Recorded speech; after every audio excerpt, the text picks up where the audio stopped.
தோழர் தியாகு சார், முதல்ல இந்த அமெரிக்கா இப்போது திடீர்னு இஸ்ரேலுக்கு ஆதரவாக ஈரான் மீது தாக்குதல் தொடங்குவதற்கு இது என்ன காரணம்?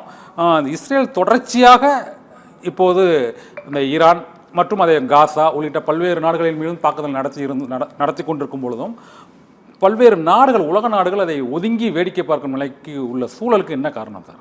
வணக்கம். அமெரிக்கா திடீர்னு தாக்கியது என்று நாம் சொல்ல முடியாது. இஸ்ரேலுக்கு பின்னால் தொடர்ந்து அமெரிக்கா இருக்கு. 1948 பால்ஃபூர் சாற்றுரை மூலமாக ஐநாவில் இஸ்ரேல் அமைப்பதற்கான அனுமதி பெற்று பாலத்தீனம், அதுவரை பிரித்தானிய காப்பு நாடாக இருந்த பாலத்தீனத்தில் ஒரு பகுதியை யூதர்களின் தாயகம் என்று அறிவித்து ஒரு நாட்டை உருவாக்கியது தொடங்கி தொடர்ந்து அமெரிக்கா அதற்கு ஆதரவாக இருக்கிறது. என்ன சொன்னாங்க அவங்க? For a people without a country, இவங்க நாடில்லாத மக்கள் யூதர்கள், அவர்களுக்காக எ country without a people, a country without a people for a people without a country, இதுதான் அவங்க முழக்கம். சரி, ஆனா இந்த கண்ட்ரி இருக்கு பாருங்க, அது நாட் வித்தவுட் எ பீப்புள், அது மனிதர்களோடு கூடியதுதான். அன்னைக்கே தெரியும் எல்லாருக்கும், பாலத்தீன மக்கள் அங்க இருக்கிறாங்க, அரபி மொழி பேசக்கூடிய மக்கள், எல்லாமே தெரியும். ஆனா என்ன காரணம் சொன்னாங்க? அதுக்கு விளக்கம், பீப்புள்னு அவங்கள ஒத்துக்க முடியாது. காட்டில் கரடி, புலி, மான், சிங்கம் இருக்கிறது இல்லையா, அந்த மாதிரி இந்த காட்டில் ஒரு விலங்குகள் மாதிரி அவங்க சப் ஹியூமன், மனிதத்தன்மைக்கு கீழானவர்கள். சர்ச்சில் தான் சொன்னார், ஒரு இடத்துல இந்த நாட்டை உருவாக்கணும், அங்கே ஏற்கனவே இருக்கிறது தலையா இருந்தாங்கன்னா தேர் சப் ஹியூமன், அப்படிதான் சொன்னாங்க. ஜியோனிச பார்வையில் பாலத்தீன தேசம்னு ஒன்று இல்லை. அந்த பேரில் சில பேர் இருக்காங்க, சோ கால்டு பாலஸ்தீனியன்ஸ். அவங்க பாதி நாடு பிரித்து கொடுத்ததுக்கும் அமெரிக்கா ஆதரவாக இருந்துச்சு. எஞ்சிய பாதியையும் அந்த பாலத்தீனர்களை விரட்டி அடித்து விட்டு கைப்பற்றி கொண்டார்கள். மீண்டும் 67 போர் நடத்தி புதிதாக பல பகுதிகளை ஆக்கிரமித்து கொண்டார்கள். 73 போர் நடத்தினாங்க. எல்லாத்திலையும் இஸ்ரேலுக்கு பின்புலமாகவும் வலிமை சேர்க்கக்கூடியதாகவும் ஆயுதம் எல்லாமே அமெரிக்கா இருக்கு. இன்னைக்கு இஸ்ரேல் ஹமாஸை தாக்குதுன்னா உண்மையான பொருள் அமெரிக்கா தாக்குதுன்னு அர்த்தம்.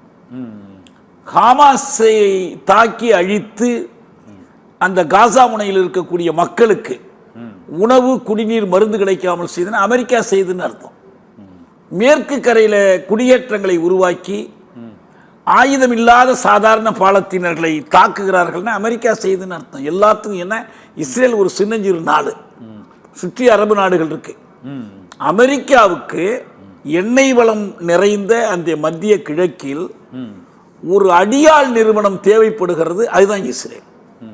இல்லை, அது இப்பவும் தேவைப்படுது சார். 1948 நீங்கள் சொன்னது சரி, அவர்களுக்கு ஒரு பின்புலம் தேவைப்பட்டது. அது அமெரிக்கா உள்ளிட்ட பிரிட்டன் உள்ளிட்ட நாடுகள் அதற்கு ஆதரவு தெரிவிக்க வேண்டிய சூழ்நிலை இருந்தது.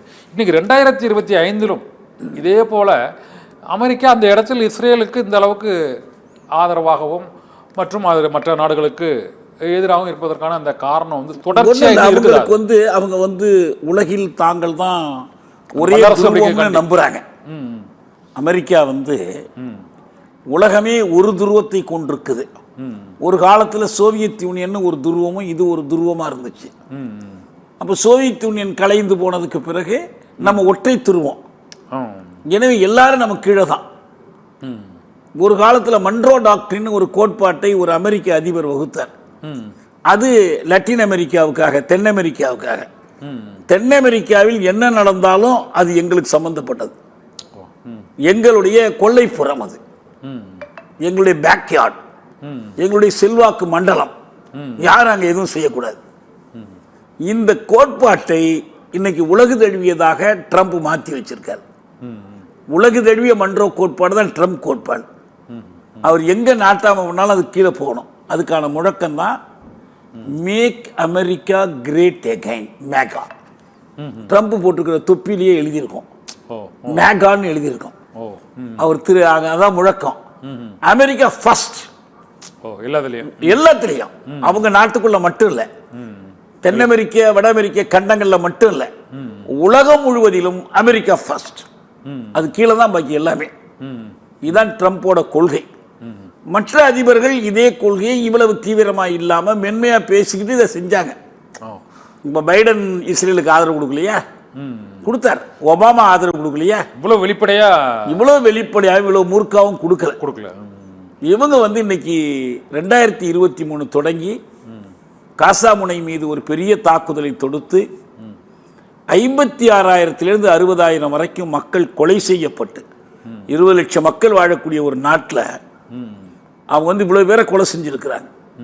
அந்த மக்களை நீ தெற்க போனாங்க, அப்புறம் நடுப்புற போனாங்க, அப்புறம் வடக்க போனாங்க, அலைக்கழித்தார்கள்.